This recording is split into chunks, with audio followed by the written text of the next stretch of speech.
আসসালামু আলাইকুম। আজ পবিত্র জুম্মার দিনে আমরা ঘুরতে ঘুরতে চলে এসেছি পাবনা জেলার রামনগর, নাজিরগঞ্জ, সুজানগর, পাবনা জেলায় এসেছি বিশাল এক কলার বাগানে ঘুরতে। আমরা ভেবেছিলাম অনেক কলা, কিন্তু বিশাল বাগানে আসলে নতুন মাটি তোলার কারণে কলাগুলো কেটে নিয়ে চলে গেছে, যার কারণে আমরা বেশি কলা তুলতে পারি নাই। আপনাদের দেখানোর একটু চেষ্টা করছি, অল্প অল্প কলা, তো আপনাদের চোখ জুড়াবে। আবার দেখতে পারবেন কলার কাদের মধ্যে রয়েছে পাখির বাসা, আবার সাথে রয়েছে পেঁপের গাছ, আশপাশে মাছের খামার রয়েছে, গরুর খামার রয়েছে, বিভিন্ন ধরনের বিভিন্ন জায়গা নিয়ে। তবে যে কলার বাগানে আজ আমি এসেছি, আপনাদেরকে ভিডিও দেখালে আপনারা বুঝতে পারবেন। দেখতে থাকুন।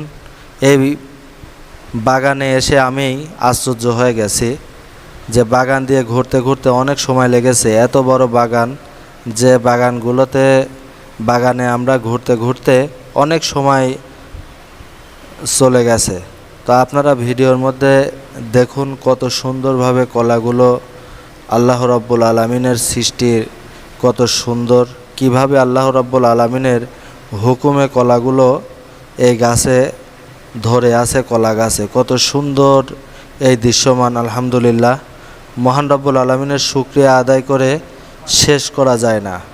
যে মহান রাব্বুল আলামিন মানুষ সৃষ্টি করেছেন, পৃথিবীর গাছগাছালি, পকালি এত কিছু সৃষ্টি করেছেন, এই সৃষ্টির মধ্য দিয়েও আল্লাহ রাব্বুল আলামিন এই একটি ফল মানুষের জন্য হালাল করেছেন, যে ফল খেলে অনেক শান্তি, স্বস্তি পাওয়া যায়। কলার মধ্যে অনেক উপকারিতা রয়েছে আল্লাহ রাব্বুল আলামিন দিয়েছেন, যা অনেকেই জানেন না। অবশ্যই আপনারা কলা বেশি বেশি করে খাবেন, আল্লাহ রাব্বুল আলামিনের শুকরিয়া আদায় করবেন যে এত সুন্দর ফল আল্লাহ রাব্বুল আলামিন আমাদের জন্য দিয়েছেন। আলহামদুলিল্লাহ।